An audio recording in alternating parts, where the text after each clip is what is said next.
आज हम बात करना चाह रहे हैं राजस्थान मदरसा बोर्ड के सेक्रेटरी हैं सैयद मुकर्रम शाह साहब, जो वरिष्ठ आरएस अधिकारी हैं।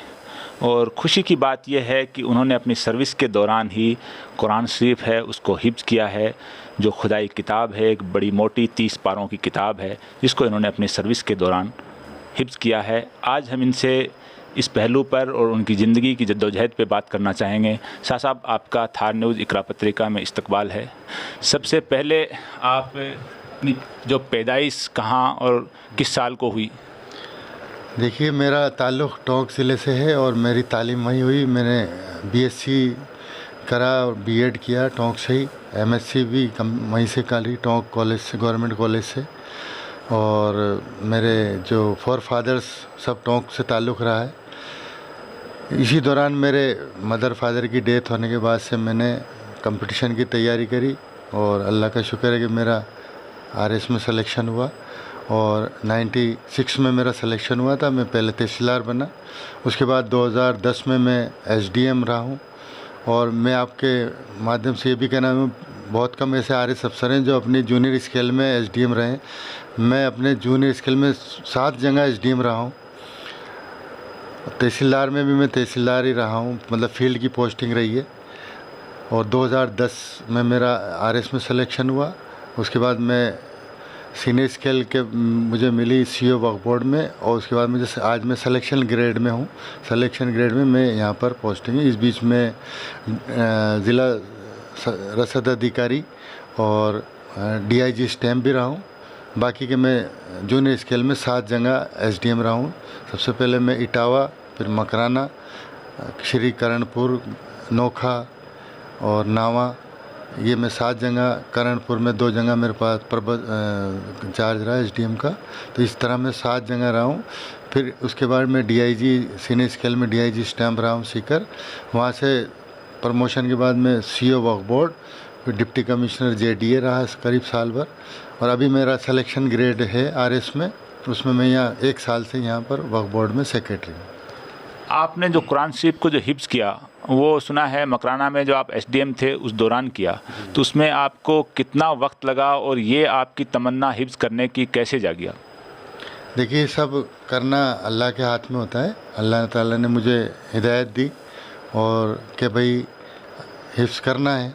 और कुरान ख़ुद कहता है, वलक़द यस्सरनल कुरान लिज़्ज़िक्रि फ़हल मिन मुद्दक्किर। अल्लाह ताला ने इस कुरान को बहुत आसान बना दिया है, तो कौन है जो नसीहत हासिल करे। तो वही एक जो सूरह कमर की जो ये आयत है, ये एक मेरा बेस बनी। बाकी तो करना अल्लाह के हाथ में, इंसान के हाथ में कुछ भी नहीं है।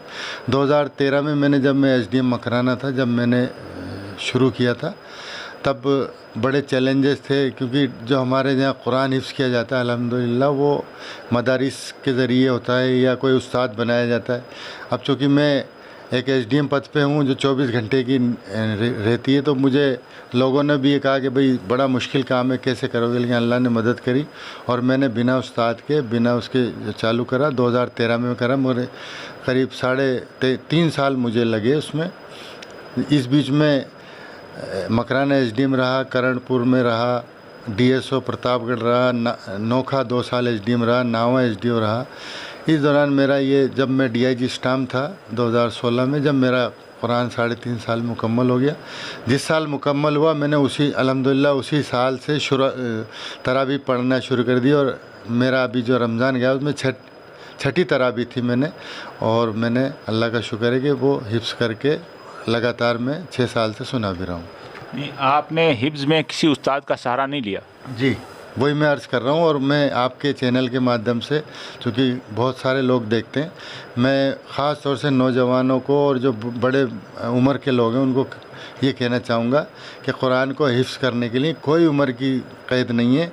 आप जिस दिन इरादा करेंगे मुझे हिफ्ज़ करना है, इंशाल्लाह हिफ्ज़ हो जाएगा। क्योंकि अल्लाह ताला ने जब वादा कर रहा है कि हमने कुरान को आसान बना दिया, तो कुरान वाकई आसान है, हिफ्ज़ करने में भी आसान है, समझने में भी आसान है। एक चीज़ और मैं आपको मैसेज देना चाहूँगा कि जब भी आप हिफ्ज़ करें, भले ही आपको कोई ये कहे कि साहब ये आप दिक्कत आएगी, लेकिन उस दिक्कत को आप एक्सेप्ट करना और कुरान को जब भी हिफ्ज़ करें तो मायने के साथ, तर्जुमे के साथ, तफसीर के साथ हिफ्ज़ करें। अल्हम्दुलिल्लाह मुझे भी लोगों ने मना किया था कि आप भटक जाओगे और ये इस तरह, लेकिन अल्लाह ने मेरा साथ दिया और मुझे पूरी अल्लाह ने मदद दी कि मैंने जो कुरान हिफ्ज़ किया है मायने के साथ किया है। हम क्या पढ़ रहे हैं कुरान में, ये हमें जब तक जहन में नहीं होगा अल्लाह ताला का जो फरमान है वो क्या है, क्या मकसद से आया है, क्या कहा जा रहा है, वो जब तक हमें उसके मायने समझ में नहीं आएंगे, उसकी तफसीर ये तो वो बेमाना हो जाता है। खाली फिर वो एक रटना होता है कि आप पढ़ रहे हो और उसको आप सुना रहे हो, ना तो आपको ख़ुद को पता है, ना जिसको सुना रहे हो उसको भी नहीं पता। साहब आप ये कह रहे हैं कि आपने जो ऑन ड्यूटी जब हिफ्ज़ किया तो एसडीएम की तो बहुत बड़ी जिम्मेदारी होती है, मतलब देर तक मीटिंगों में और सरकारी दफ्तरों में काम करना पड़ता है। तो आपने हिफ्ज़ का टाइम कौन सा रखा कि सुबह अर्ली मॉर्निंग फजर से पहले या रात को सोते टाइम कब पढ़ते थे आप? मैं जनरली शाम को जब इशा के बाद जब फ्री हो जाते हैं ऑफिस से, 8-9 बजे तक ऑफिस से फ्री हो जाते हैं, तो मैं रात में उसको याद करता था और दिन में जैसे ही मौका मिलता था वो मेरे साथ साथ रहते थे। मेरे जो डॉक्यूमेंट्स में तर्जुमे के हैं वो अपने दिन में जब भी मौका लगा उसको पढ़ा लिया। फिर किसी को जो हाफिज़ों को मौका लगा तो उसको सुना भी देता था बीच में। तो लोगों ने मेरा अच्छा हौसला अफजाई भी करी और अल्लाह का शुक्र है कि मेरा 3.5 साल में मुकम्मल हो गया। अच्छा, आपने सीरतुन नबी सल्लल्लाहु अलैहि वसल्लम पे किताब भी लिखी है? जी जी अल्हम्दुलिल्लाह मैंने एक किताब भी लिखी है। क्या उन्वान क्या उसका? शमाइल और खसाइल हज़रत मोहम्मद मुस्तफ़ा। शमाइल और खसाइल, शमाइल का मतलब आप सल्लल्लाहु अलैहि वसल्लम कैसे दिखते थे, आपकी आदत क्या थी, और खसाइल का मतलब स्पेशलिटीज़। टोटल ये मैंने करीब 1100 पेज की किताब है अल्हम्दुलिल्लाह, और ये पिछले साल मैंने लिखी थी। तो ये मैंने आप सल्लल्लाहु अलैहि वसल्लम का जो पूरी जीवनी आपकी लाइफ है आम इंसानों में पहुंचाने के लिए, किसी भी मज़हब का मानने वाला हो, किसी भी अक़ीदे का मानने वाला हो, उस हिसाब से लिखी है। सब लोग पढ़ें आप सल्लल्लाहु अलैहि वसल्लम की जीवन की, ताकि हमारी ज़िंदगियों में हिदायत आए। अच्छा, आपने बताया कि आपके वालिद और वालिदा की इंतकाल पहले हो गया था, तब आप कौन सी क्लास में पढ़ते थे? जब मैं ग्रेजुएशन ही कर रहा था, मैं बीएससी 3rd ईयर में था जब मेरे फादर की डेथ हो गई और 2 साल बाद मेरी मदर की भी डेथ हो गई थी। इसी दौरान फिर मैंने टोंक छोड़ के जयपुर आया और यहीं एक छोटे से कमरे में रह के मैंने आरएस की तैयारी करी। अल्हम्दुलिल्लाह पहले साल में मेरा सिलेक्शन हुआ और मैं तहसीलदार बना। नहीं, जैसे वालिद और वालिदा के इंतकाल के बाद जाहिर सी बात है बहुत परेशानी आई होंगी। जयपुर में आप छोटे से कमरे में किराए से रह के आपने तैयारी की। आज के लड़के लड़की बड़े पैमाने पे जो तैयारियां कर रहे हैं, कंपटीशन दे रहे हैं कोचिंग में, हॉस्टल में, उनके लिए आप क्या पैगाम देंगे कि आपने कितनी विपरीत परिस्थिति में कि वालिद और वालिदा धरती पर मौजूद नहीं हैं, बड़ी परेशानी थी, फिर भी आपने तैयारी की, वो कैसे अपने इस स्ट्रगल में तैयारी करें?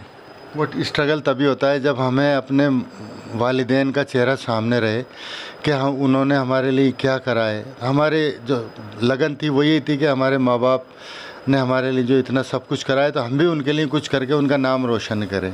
तो मेरे बड़े भाई उस टाइम सर्विस में थे, उन्होंने मुझे जो पूरी तरह संभाला। इंडस्ट्री सर्विस में वो भी बड़ी पोस्ट में आज एडिशनल कमिश्नर हैं।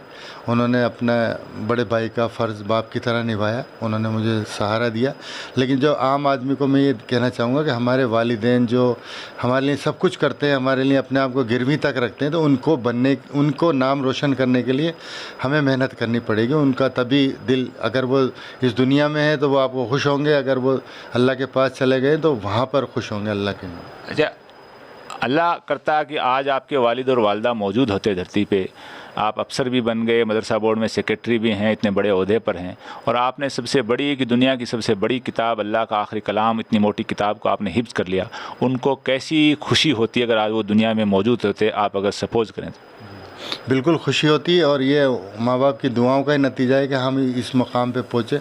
उन्होंने जो ज़िंदगी भर हमारे लिए किया है वो उसी का नतीजा है, और यकीनन वो बहुत खुश होते, और वो हमारा ये अक़ीदा है कि वो आज हमें इस मकाम पे देख के आज भी खुशी होंगे वो। अच्छा, आखिरी आपसे गुफ्तगू कि जो सोशल मीडिया पे एक नफ़रत का माहौल है, उसमें ख़ास तौर से जो लड़के लड़कियां हैं, चाहे पढ़े लिखे हों चाहे तैयारी करने वाले हों, वो भी उसमें दिन रात उलझे रहते हैं।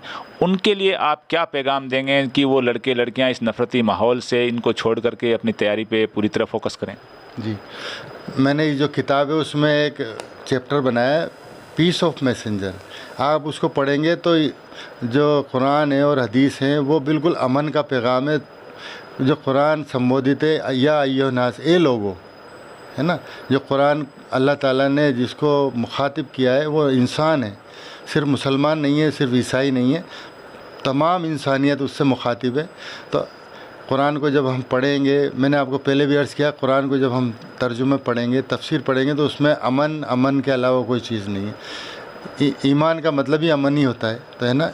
तो इस्लाम का मतलब है पूरा अमन। तो मेरी नौजवान नस्ल से गुजारिश है कि आप कुरान को पढ़ें, उसके मायने समझें, तो हम अमन के नुमाइंदे बने इस मुल्क में। हमारे ख़ास तौर से हमारे राजस्थान में, हमारे जयपुर में, वो हमें कुरान से हदीस से मिलेगा। हम अपना जितना मज़हब को जितना समझेंगे, ये आपको कहना चाहूँगा कि जो जितना मज़हब को जितना ज़्यादा जानता है, ये लोग होते कट्टर नहीं होता बल्कि बहुत ज़्यादा उदार होता। जो अपने मज़हब पे जितना ज़्यादा चलेगा, इतना ज़्यादा दूसरे मज़हबों की कदर करेगा। ये मेरी ख़ुद की भी मान्यता है और मैं इस पे अमल भी करता हूँ कि मैंने कुरान को, हदीस को जितना पढ़ा है, उसमें यही है कि दूसरे मज़हब, दूसरे इंसानों के साथ आप हमेशा भलाई का, अमन का, दोस्ती का माहौल रखें उनके साथ। अच्छा, इब्तदाई तालीम तो आपकी मदरसे में भी होगी? हाँ, मेरी सरकारी स्कूल में हुई है। हमने बिल्कुल सरकारी स्कूलों में ही पढ़ा है। जो टोंक का सरकारी स्कूल है, मैंने उसमें पढ़ा है। सरकारी कॉलेज में पढ़ा है। सरकारी हाई सेकेंडरी मैंने सरकारी स्कूल से ही करी। हम मध्यम वर्गीय फैमिली से जुड़े हुए। नहीं, दीनी तालीम के लिए किसी मदरसे में नहीं गए आप? हाँ, दीनी तालीम मैंने आपको अर्ज़ किया ना कि मेरा जो रुझान हुआ मकराने से हुआ। अल्लाह ताला ने बस एक तरह से मदद, गैब से मदद करी। और मैं एक तरह से कुरान में आया, मिनज़ ज़ुलुमाति इलन नूर, अंधेरे से नूर की तरफ, अल्लाह की हिदायत की तरफ जो आए हैं, वो अल्लाह ताला ने, अल्लाह जिसको हिदायत दे, अल्लाह ताला तमाम इंसानियत को हिदायत दे। ये हमारे बीच में सैयद मुकर्रम शाह साहब, सेक्रेटरी मदरसा बोर्ड, वरिष्ठ आरएस अधिकारी।